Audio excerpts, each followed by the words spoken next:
La prevención y el cuidado de la salud y del corazón de nuestros niños es la mejor forma de protegerlos. Aquí tenemos al doctor y cardiólogo Armando Alfaro. Doctor, bienvenido. Muchas gracias, Ítalo. Muchas gracias por recibirme hoy. Ahora, doctor, ¿qué tan frecuentes son los padecimientos en niños y niñas del corazón? Bueno, todo eso depende de qué tipo de padecimiento estemos hablando. En general, nosotros como cardiólogos pediatras principalmente estamos enfocados a los defectos congénitos. Entonces vieras que en realidad es como el 1% de los nacimientos en Costa Rica.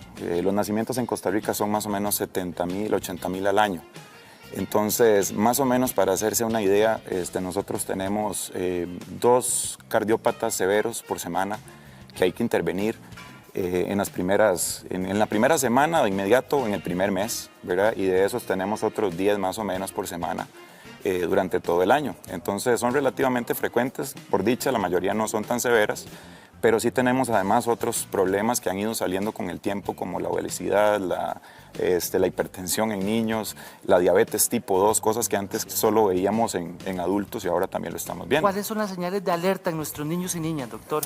Bueno, igual, ¿verdad? Depende mucho de 2 cosas, de la edad del paciente y del tipo de padecimiento. Los defectos congénitos muy severos prácticamente desde el nacimiento se ven y hay síntomas como cambios de coloración en la piel, que nosotros a los que nacen azules les decimos cianosis, ¿verdad? Pacientes que no respiran adecuadamente, que no ganan peso adecuadamente, bebés que no pueden tomar el alimento adecuadamente, que se cansan cuando se alimentan, que sudan, que no ganan peso, que se deterioran, que sufren de infecciones respiratorias frecuentes, ¿verdad? Esto estamos hablando de recién nacidos, bebés pequeños, lactantes menores y algunos lactantes mayores.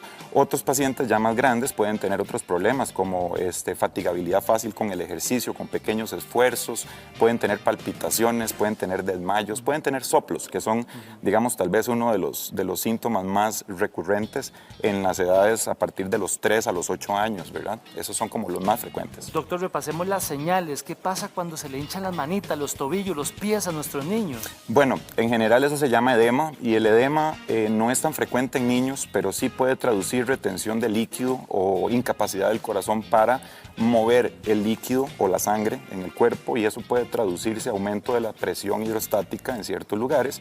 Eso hace que la sangre y ciertos fluidos que forman parte de la sangre se extravasen, salgan a un tercer espacio y produzcan lo que se conoce como edema. Entonces puede traducir un problema de esfuerzo del corazón, que el corazón realmente no se contraiga de la manera adecuada o que no tenga con qué hacerlo adecuadamente. Doctor, ¿qué pasa cuando el niño está tomando pecho y se cansa mucho y se escucha como un silbidito en ese bebé? ¿Qué puede estar pasando? Bueno, sí, eso traduce que muy probablemente los pulmones se estén llenando un poquito más de fluido del usual, lo cual hace que sea más difícil para el paciente comer y respirar al mismo tiempo. Eso los desgasta, los hace perder calorías comiendo y respirando, se transforma en una fase activa, la alimentación es activa en los niños y si eso se le suma que la respiración sea activa y al mismo tiempo dificultosa, eso hace que el paciente se deteriore y es un signo muy significativo y muy sospechoso de que hay una cardiopatía congénita que le afecta la sobrecarga de volumen al corazón y por consiguiente a los pulmones también. La pérdida o el aumento de peso van ligados al corazón, doctor. Totalmente, específicamente estamos hablando de cardiopatías ya de cierta severidad. Huecos en el corazón que hace que la parte, digamos que del lado izquierdo del corazón al lado derecho se llene de sangre, ¿verdad? Entonces lo que se ve acá como el ventrículo derecho se llena de sangre más del usual, ¿verdad? Una CIA o una comunicación interauricular o una comunicación interventricular hace que toda esa sangre se vaya al lado derecho del corazón y todo eso se vaya a los pulmones sobrecargándolos. Entonces, generalmente podría traducir algún tipo de enfermedad relacionada con eso y de eso tenemos muchos tipos y muchas mezclas de enfermedades que pueden producirlo. Hay niños que son muy inquietos, puedo llamarles hasta incansables, claro. Pero hay niños que amanecen agotados, pasan todo el día con sueño. Totalmente. Por ahí puede haber problema de corazón. Sí, y de muchos tipos. Estamos hablando que si sobrecargas de volumen el corazón va a funcionar menos eficientemente, no va a ser tan eficiente a la hora de impulsar la sangre para lo que ocupamos hacer o lo que el niño quiere hacer, que es jugar. Entonces se puede cansar por esos motivos. Hay otras enfermedades que lo pueden producir también, como la miocarditis, que es una inflamación del músculo como respuesta a una infección usualmente viral, ¿verdad? La miocarditis puede producir eso, y también las arritmias. Hay arritmias que pueden provocar ese tipo de problemas, haciendo que el corazón se haga ineficiente y que al final produzca incapacidad para satisfacer las demandas metabólicas del niño, que en general, como decís vos, la mayoría es juego, ¿verdad? Doctor, y qué terrible, porque ya cuando los niños avisan, dice, papito, es que me duele el pecho. Y usted los ve y algunos desmayan también. Claro, el dolor de pecho y los desmayos son síntomas más frecuentes en niños más grandes, como decís vos.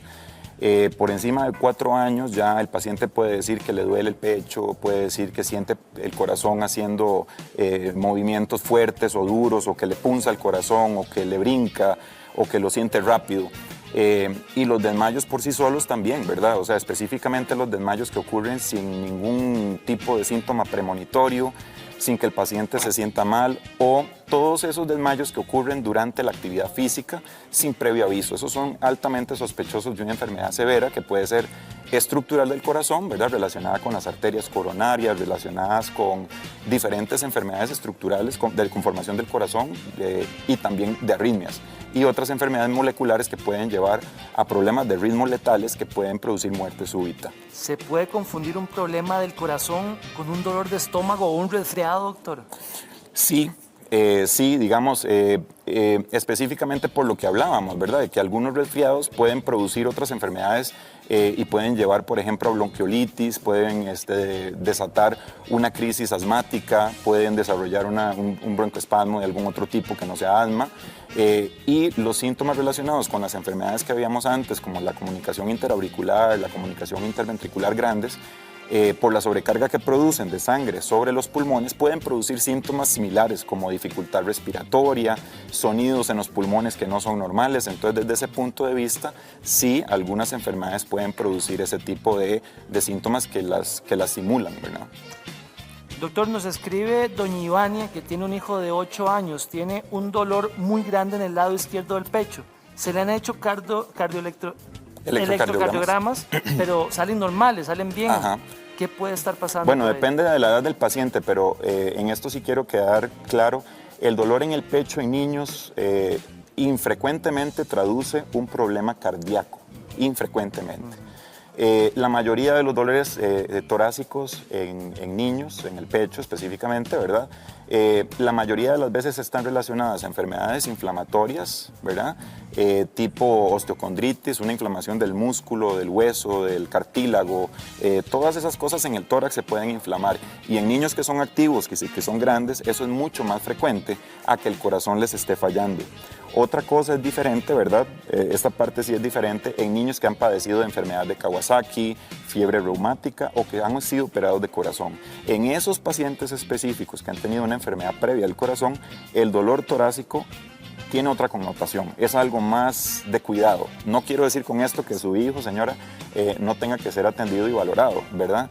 Los dolores en el pecho en niños y adolescentes, cuando son relacionados a ejercicio, sobre todo cuando el dolor empeora con la actividad física, debe llamar la atención, ¿verdad? Y se le deben hacer otros estudios. Algunas veces hay que hacerles un ecocardiograma, algunas veces hay que hacerles pruebas de esfuerzo, como para complementar lo del electrocardiograma y el examen físico. Pero sí, quiero que sepan que el dolor en el pecho en niños específicamente es muy diferente al dolor en el pecho en nosotros los adultos. Doña Ana Luz aprovecha que usted está aquí y pregunta que tiene una hija de 12 años y que ella siente que tiene palpitaciones muy aceleradas de esa niña. Sí, este es el tipo de pacientes que hablábamos cuando empezamos a hablar de los pacientes de 4 años en adelante, que son pacientes que ya específicamente saben qué es lo que sienten, y lo que hay que descartarle a este tipo de pacientes, a su niña, es que tenga algún tipo de arritmia. ¿Arritmias cuáles son las más frecuentes? Generalmente cuando no se asocian a otros síntomas de cuidado como el desmayo. La mayoría de estos padecimientos se llaman taquicardias supraventriculares, y de esas hay varios tipos, pero en general producen mucha molestia, afecta completamente el estilo de vida del paciente porque le puede dar en cualquier momento, viendo tele, haciendo la tarea, sentada frente a la computadora, ahora en clases, o durante el ejercicio también. Entonces, son episodios paroxísticos que pueden traducir episodios de taquicardia supraventricular. Doña Yayeli está realmente preocupada porque tiene una hija, una bebé de 10 meses y cuando le da pecho y le da de comer, siente que se ahoga, no le da bien el pecho y siente que se agita la bebé. Bueno, sí, es altamente sospechoso de tener o un problema respiratorio que no se ha detectado o una cardiopatía que tal vez no es tan severa, pero que sí es lo suficientemente importante para que a los 10 meses la haya dejado crecer, pero que todavía le siga produciendo síntomas. Muy probablemente a su bebé sí vaya a haber que hacerle alguna valoración cardiológica, ¿verdad? Y muy probablemente requiera un ecocardiograma. Doña Sharon tiene una hija de 9 años, doctor, y dice que la hija tiene punzones en el pecho cuando se agita. Bueno, ahí sí, ¿verdad? Ese es un dolor en el pecho que aumenta con el ejercicio. Muy probablemente esa paciente sí necesita una valoración cardiológica, un electrocardiograma y si todavía no hay algún tipo de respuesta, muy probablemente haya que complementarlo con una prueba de esfuerzo y tal vez con un ecocardiograma. Hablemos un poquito de eso. ¿Cuáles son tal vez los exámenes que nos van a llevar a ese diagnóstico, doctor? Sí, en general nosotros, como hablábamos al principio, el grueso de nuestros pacientes son los que tienen soplo o algún tipo de patología estructural del corazón. Esos son válvulas más cerradas de lo normal, que se llaman estenosis, o válvulas que dejan algún tipo de escape, que se llaman insuficiencias, o huecos o comunicaciones entre las cavidades y todo lo que está interrelacionado con eso, todas las variantes de eso, problemas de comunicaciones entre cámaras, nómbrelo, o sea, y ese es como el grueso de nuestros pacientes, los soplos. Entonces, para ese tipo de problema, siempre el ecocardiograma, que es como un ultrasonido del corazón.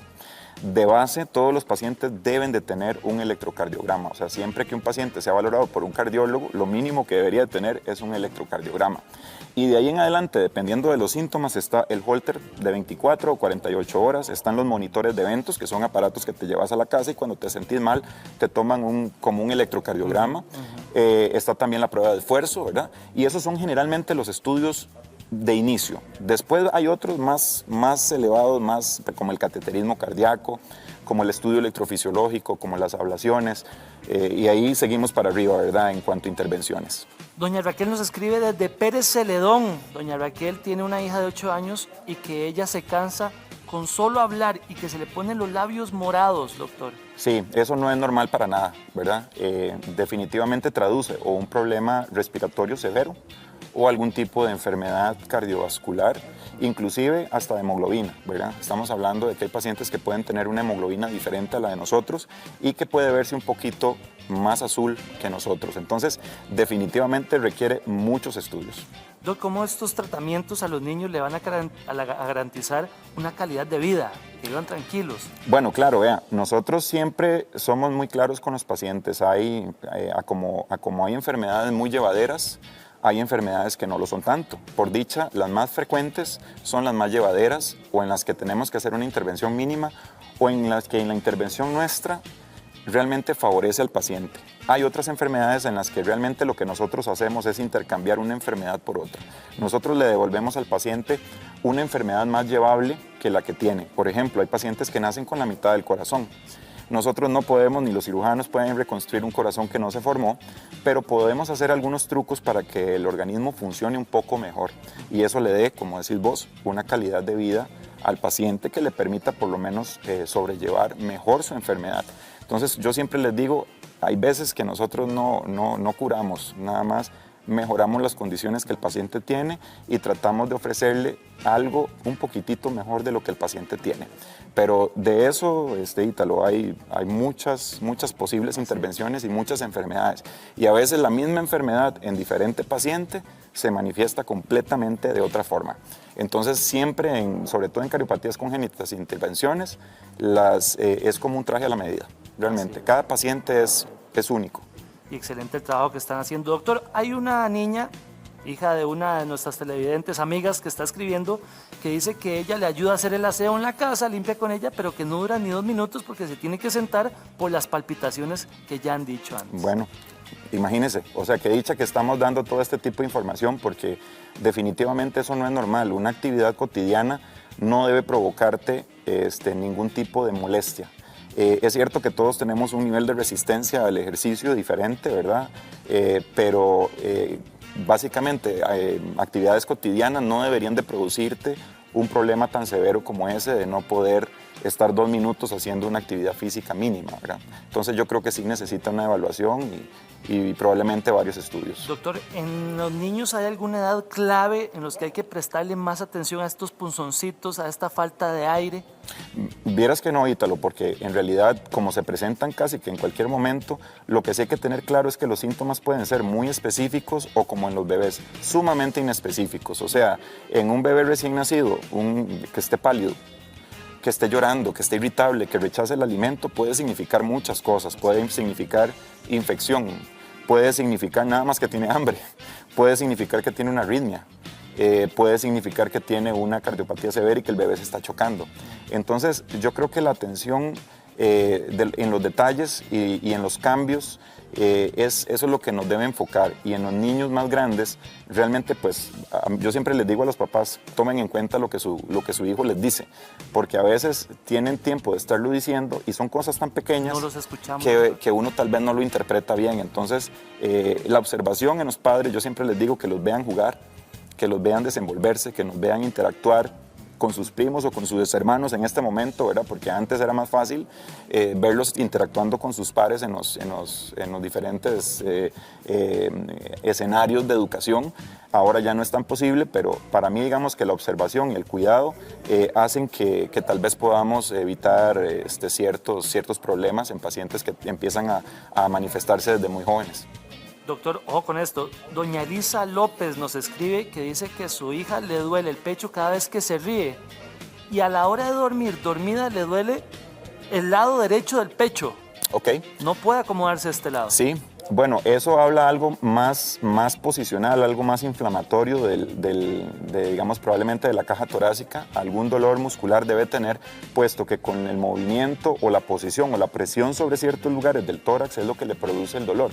¿Por qué cuando se ríe le duele? Porque muy probablemente el tórax al moverse produce dolor. Eso es muy frecuente cuando hay algún tipo de ostocondritis, algún tipo de lesión inflamatoria de la caja torácica, así como cuando uno hace ejercicio y le duele un tríceps o le duele, ¿verdad?